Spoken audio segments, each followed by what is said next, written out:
given that you have a position in France as well, I wondered if you could say something, making comparisons about what it is to be a public intellectual in the States, and whether you think there are increasing channels and modes of opportunity, or decreasing, or do you think that particular kind of individual will position him or herself in the future? Okay, well, it's true that I have a summer appointment in Switzerland, but that's okay. But I actually also, just this year, had a visiting professorship at Paris 7, which is Paris Diderot, University of Paris 7. And so I do spend some time over there. And it's a different kind of engagement than it is here. The immigration issues are very strong, but so too is the attack on gender and gender studies and teaching gender in schools, and what is this gender, and is it an ideology, or is it actually a scholarly inquiry? One has to still argue that. The debates on gay parenting are very, very strong, both in France and Switzerland. So I'm engaged in different ways in those places. But this is what I think. I actually think the day of the public intellectual is gone. And I think it's not important that we have individual models of the scholar who makes interventions into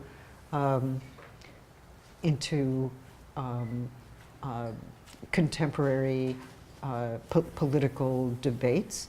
I think what is much more important at this moment is to defend the public value of the humanities and the critical social sciences and the arts, right? Which has come under question in ways that I think are quite shocking, as we see language departments closed, or we see art departments closed or considered as luxuries, as the humanities is understood to be defeatist or skeptical or useless, and as new criteria are brought to bear on educational institutions that demand that we show something called impact or skill acquisition or excellence, the Bologna excellence, which is a real fighting word in Europe. Once I was introduced as, a sign of excellence, and there was a near riot at the Free University in Berlin, and I had to say, no, I'm not part of excellence. Okay. But as these new criteria are being brought to bear, I really think there's a broader question of what the public value of the humanities and the arts are, and those modes of doing social science that are not immediately amenable to those kinds of quantifiable or codifiable effects or criteria, and so I think that's more important. I feel like the public intellectual makes an icon of the individual who becomes the example, and the more that happens, the less we're thinking institutionally about the broader question of why the humanities are important for the public sphere, or what the public value of the humanities are. So I would rather see myself as in coalition with those who are trying to make that larger argument than understanding myself as an exemplary or not so exemplary individual, which is what I think the public intellectual discourse tends to do. I wonder what you think of that. I wanted to see if we could just dwell a bit in the question of the contemporary moment for politics, which is sort of circulating in all of what you've discussed the past 3 days. Yes. And I'm thinking of it both from the perspective of what new sorts of formations or alliances are possible, which seems to be precisely what you're speaking to, but also what about this historical moment, what we've seen in terms of political economic change sort of necessitates different types of politics, or why certain issues are more acute or different than they might have been in the past. And you talked about neoliberalism, and and some other issues, and clearly that's part of the story, but I'm just wondering if you could draw out a bit more of the threads in terms of where we are, what are the major issues or changes that we're seeing now, but also what that makes possible in terms of different politics. And your example from Andre makes me think of this, especially in terms of seeing the particular political forms that you observed in the demonstration, where you said there was these sort of unlikely alliances in a way that seemed heartening. But in thinking about the history of Turkey, those also make a lot of sense, in that those have been some of the political fault lines, especially around feminist politics and movements of the past 2 decades. Yes. I would say. So, whether or not you situate with respect to North America or more globally, I'm just wondering if you could pull any of the threads a little more clearly. And there's sort of a linked question that I have that I'll just put on the table now as well. In that I've been thinking a lot through your comments and reading the essays that we read for the other day, just about the theory of the state that's implicit in some of your discussions. And you talked a lot about the need for social supports, but also institutional supports. You talked a lot about healthcare and certain types of modalities in which the state can, should, I'm presuming intervene. And I'm just wondering if it sort of, there can be a more explicit statement about a theory of the state that comes through some of your work on politics of the street. Yeah. And especially given the violence from the state, but also the modes of protection and other things that you've spoken to with respect to parity. Right. How do we make sense of these sort of ambiguous and different dimensions Yes. of the state? These are really important and large questions. No, which are great. And I'm trying to think about how to answer you in a way that might respond really directly, but also would have to be kind of tragically abbreviated given our context. So, and I'm also always, I think, a little bit stopped at such moments because I happen to live with someone who does have a theory of the state and who works on neoliberalism, and then I think, do I just borrow? Do I cite? Can I leave it to her to do that? Can we call her? Lifeline. It's in the background. Well, it's an interesting problem, when you work very closely with somebody. And I actually think academic work is this way right now. It's like, well, I can do this part and someone else does this other part. And none of us are actually sufficient alone. We all need to be complementing each other. And I would say that's not just true of this. Maybe you're purposely avoiding. I feel like there were questions that were there, but you're not being specifically leaving it. Well, there probably are psychological dimensions, but also forms of dependency, But let me just say this. I think that as much as we're seeing forms of neoliberal rationality taking over very basic public, the structuring of very basic public goods, including education and various forms of social welfare and health insurance. We're losing a sense of what the public good really is. We don't even know how to ask the question of what is a public good, or who are we as a people, and how are we in some very important ways obligated to protect and further the public goods that do exist. We don't have ways of thinking about that particular value within the neoliberal framework, because the neoliberal framework produces a set of metrics that either establish utility or establish efficiency or establish profitability or impact, or seek to produce what are finally economic modes of justification as political ones, right? So the separate political question of who we are and what do we value and what do we endeavor to preserve, and what conditions make for a common and livable life are difficult to pose within those not only prevailing metrics, but metrics that are increasing in power all the time. And it's why, I mean, the example I gave of the Tea Party, you know, when they claim that those who are without health insurance are morally at fault, they are assuming that it is up to the individual to maximize his or her chances at getting health care, right? That is what an individual is supposed to do, and that is what, and that is a certain neoliberal idea of what self-augmentation is, or what it means to live a life, or how it is to achieve value or maintain value. And we actually need, I think, a kind of critical, if not explicitly philosophical, reflection on how we are thinking about value, or what is the value of that metric? What is the limited value of that metric? What different forms does it take?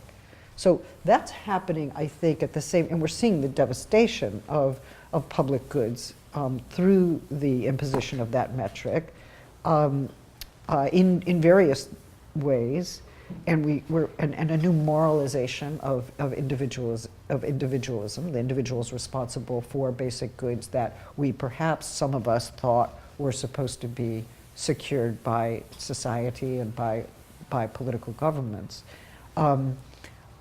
But at the same time, it seems to me that the public modes of resisting that particular logic are now not only discounted and sometimes ridiculed as naive or as unrealistic or as counterproductive, but we're also seeing that the forms of demonstration are being met with police power in new ways, and with a securitarian, what I would call a securitarian logic, which I think works in tandem with neoliberalism, but is not the exact same thing. So for me, neoliberalism isn't the only framework for understanding what's going on. I think there are new securitarian forms of power, some of which are explicitly militarist and violent, and some of which are more about surveillance or explicit and implicit censorship. But when a demonstration can be declared illegal because it poses a security risk, then that security discourse has again started to erode what we understand as basic freedoms within a democratic society. So we're getting the erosion from at least two different places, and I'm concerned because I think that what we're seeing time and again are public demonstrations that continue to rely on the freedom of assembly as a given, right? Just as if just in the same way that I thought the linking of arms was, readable as a nonviolent act of civil disobedience. That's what it was. Well, apparently not. Security risk. It's a security risk. It's not the exercise of a freedom, it's a security risk. And hence, subject to, the person who does it, subject to arrest and even imprisonment. So, that's a very, very strong tension in my view. I don't think these forms of power can be adequately explained through a theory of the state, although I think the state is an instrument in the implementation of these forms of power. I don't think it's the only instrument. I think there are non-governmental institutions that are doing this. I even think there, in my recent visit to Palestine, there was a big complaint about the neoliberal metrics that are being used by non-governmental organizations to decide who gets what, right? Who gets the goods, and trying to use all kinds of criteria that that are very difficult for people to accept. So these modes of rationalities work through state instruments and non-state instruments, and what do I think? I'm not an anarchist.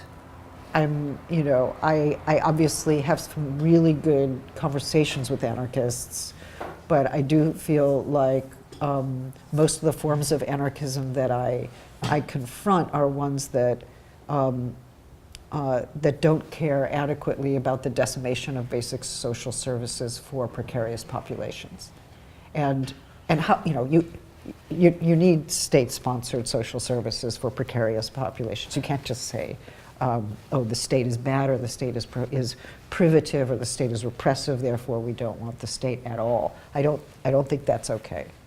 At the same time, I'm also seeing that something we might call electoral politics is proving to be radically inadequate for a large number of people, and that produces a question of what is the extra electoral politics look like. And that's where some people become very frightened. Maybe we're going to lose parliamentary democracy and return to fascism, or maybe what we're seeing are forms of populism that will actually rejuvenate the electoral system or produce other kinds of political instruments. And it's a tricky moment as far as I'm concerned. But I think there is a fair amount of skepticism in relationship to electoral politics, even among those who vote for Obama, or who vote for Hollande, or who vote for the left parties in Greece right now. I mean, the extinguished professor speaks. I'm so extinguished that I am puzzled by your suggestion that somehow the role of the public intellectual is less significant than the defense of the social sciences and humanities.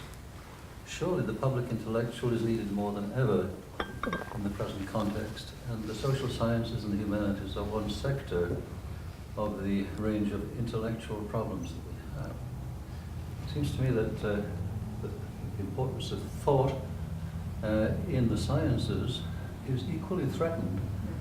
It seems to me that we are Yes. endangered across the board of Yes. intellectual. I'm sure that's right. I'm sure that's right. Therefore, I wonder if you'd say a little more about what you intended by that suggestion that the role of the intellectual was dead, or that there's... No, it's not that. It's not that. It's that, if we say, oh, look, there are great public intellectuals. There's Perry Anderson, or there's Cornel West, or I don't even know whether Tony Krugman would be a public intellectual, or I don't know exactly what he is at this point, but it's an interesting question. But let's say, yes, there are major public intellectuals who speak out and whose voice matters, right? My concern about that is that it subscribes to a form of individualism, or it makes those individuals exemplary or different from the rest, right? Oh, those intellectuals are the ones who are addressing public issues, but the rest of the folks in the humanities, social sciences, arts, or theoretical physics, or whatever it may be, they're not making a measurable impact on society, right? So if we get too excited by the individual example, we end up subscribing to a form of individualism that deflects our attention from the larger question of what is the value, what's the rationale for these various disciplines, these various fields, these various scholarly endeavors, and I worry that the interest in the public intellectual becomes a deflection from the broader institutional crisis we're in, where a number of fields, and some within the sciences as well, I'm quite sure, are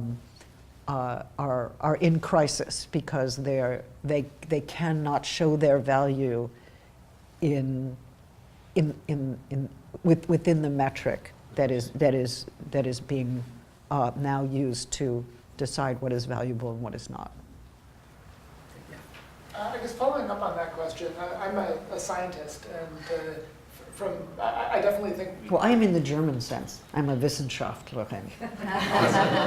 I'm sorry, go ahead.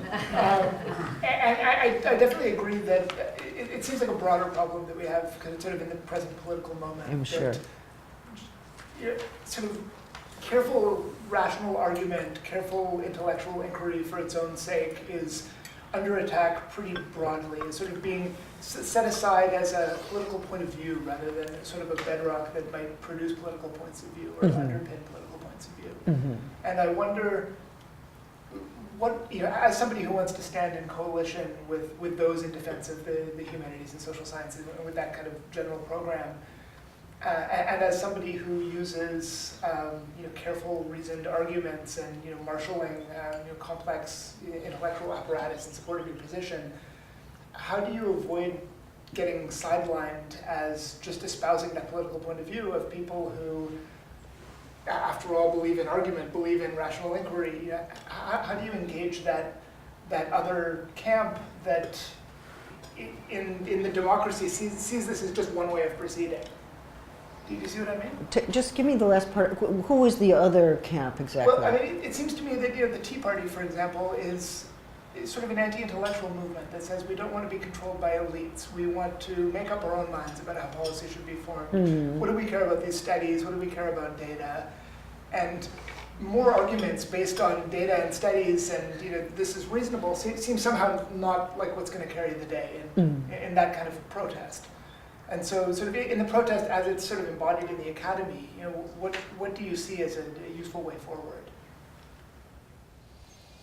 Well, it seems to me that there are two different issues that you're raising. One is, I think earlier you were suggesting, is there still a way to suggest that certain forms of intellectual inquiry or artistic production might have value for their own sake, right? It might have a kind of an intrinsic value that can't be justified through instrumental on instrumental grounds.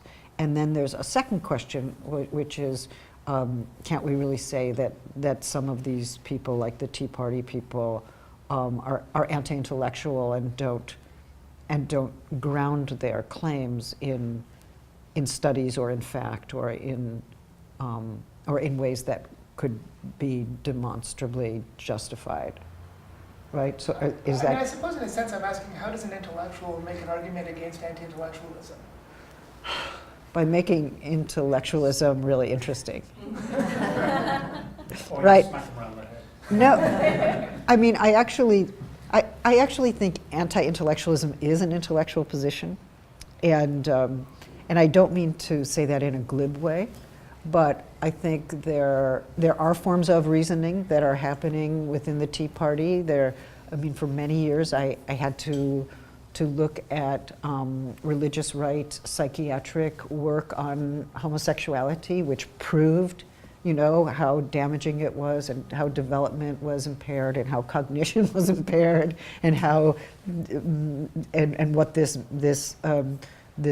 pathological condition entailed, right? And there were lots of studies. A guy named George Reckers, for instance. He has thousands of studies, and I would say they're all bogus.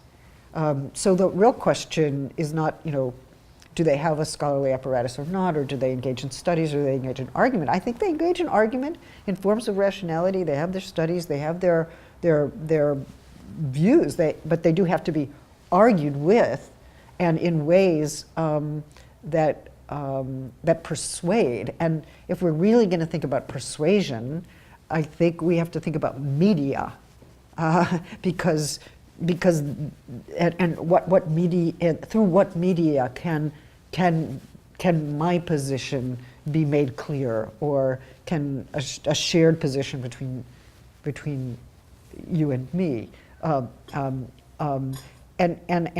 I think this is the question of the public defense of academic inquiry, the humanities, debate, political reflection of a certain kind. That is the problem we're having right now, and I think in some ways we are we're losing the argument. We lose the argument if we think we have a right to just stay quietly within the academy and do our work undisturbed by others, especially those of us working in public universities. We have to actually make the public case for what we do without necessarily subscribing to the reigning metrics that's determining value at the time. And that is a very, very, very hard thing to do. But I think it can be made, it is made. I think it's one place where the arts are really important. I feel like film is really important. I feel like documentary is really important. I feel like all the ways in which intellectual life enters into media in one way or another, it need to be used in thoughtful and effective ways. But it's a political struggle. There's no way around it. I'm conscious of the time. I'm sorry. No, I'm grateful that you've left us not so much with a rock, but at a hard place. And what I also want to say is that last night you talked about the ways in which the crowds that filled Tahrir Square were an embodiment of the political claims that they were making. Episodically embodied them, yeah. Exactly so. But I also want to say rather less episodically that while you've been with us over the last several days, it seems to me that you've also embodied the generosity which is at the heart of the political project that you're also advancing. Oh, it's very kind of you. Thank you very much indeed. That's very kind of you. Thank you. I appreciate it.